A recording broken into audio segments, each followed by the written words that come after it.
Hello there, this is Justin, W8LPN. In this video we're going to do a little explanation on passing traffic. Um, if you're on HF now and if you've checked into some HF nets, most of the states have their own traffic net, and I know West Virginia, we have a traffic net. We make it like I think it's 3 times a day. Most states are similar to this. And you can check in on there, and most of the time it's just kind of a check-in, weather's, however the weather is in your area, and you pass it back. Well, sometimes if you listen, there'll be a station that says they have formal traffic or written traffic or whatever. I didn't really understand what all that was yet. So if you're new, you hear that, you might be like, well, what was that? So I'm going to do a quick video. Well, actually, it's going to be a 3-part video on the traffic system. So basically, it is that's what the ARRL was started for, the American Radio Relay League, and basically it was started as a way to pass messages across vast distances, I believe using spark gap and Morse code. So now it's done a lot on phone nets, some Morse code nets, they do have the Morse code traffic nets as well. So I'm just going to explain some stuff, and in the next video I'm going to show you how to fill out a radiogram and what you need to do when you're ready to send one.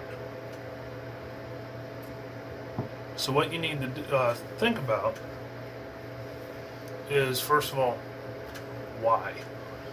Okay, what's the point? And I understand that. With the internet and with text messaging and emailing, I mean, you can, email somebody in the other part of the world in seconds. Okay, that's fine.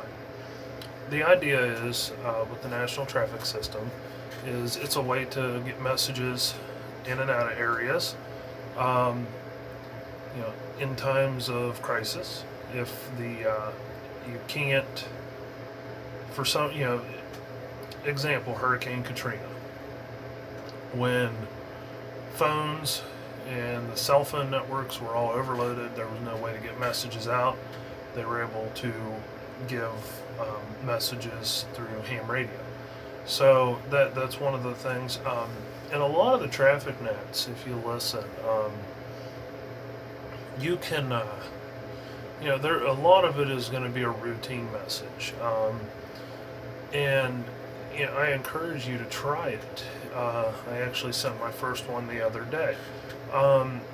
It's not, it's kind of a neat thing to do. And the whole purpose of these state nets is to actually practice this system. So they're not going to, if you start trying to send messages out and stuff, they're not going to yell at you for doing it. It helps the training purpose of the net to, build up that, so that people know, what to do when they're given a message. That's one reason why I wanted to touch in on this video. Why not? Another question, you don't have to be sending it to a ham. You can send it to anybody. So, if you want to send one to your brother, say you live in West Virginia and he lives in Texas, you can do that. The way it works, you'll check into your net. If nobody can get it there, then they'll send it to the region, and then it just works its way through. I don't even completely understand the system entirely yet, but it does work. So I do encourage you to try it. And another part of it is, you can, if somebody comes up to you and they say, well, we want, if you're talking to somebody and they're like, okay, well, whatever, you can actually take a message from them and have it delivered to somebody else, to show them how it works.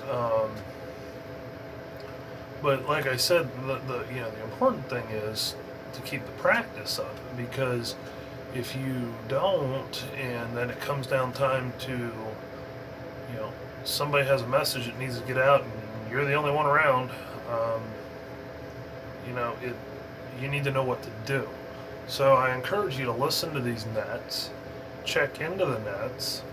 If you want to try to send some traffic, send some traffic.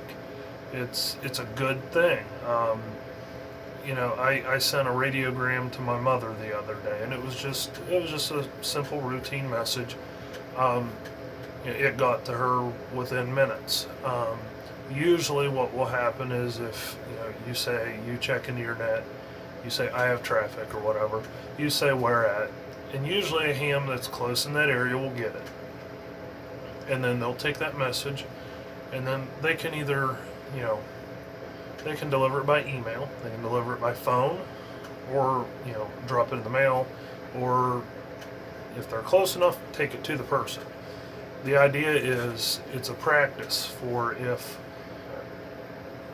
say where you're at, you get a huge snowstorm, and you lose power, and you don't have phone or something for weeks, and you want to get a hold of somebody far away to let them know, hey, I'm okay, you can do it this way.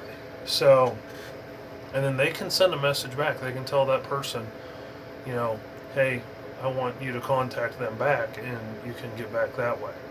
So it's a good system. It does work out. But like I said, I hadn't really done it before, so my plan is this year, because when I go downstate hunting, I don't have cell phone service. None of us do, and the nearest place that we get service is almost a 45-minute drive.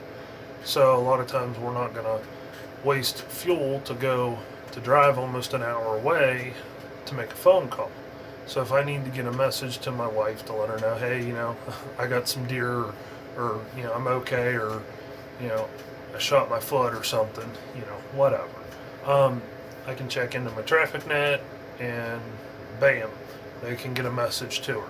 So, it is nice. But anyway, this intro went on a little longer than I wanted it to.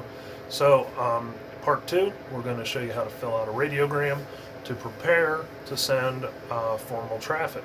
So, hopefully you find this somewhat informative. So we'll say 7.3 for right now, and we'll go start on part 2. W8LPN, we'll say 7.3, and everybody have a great day.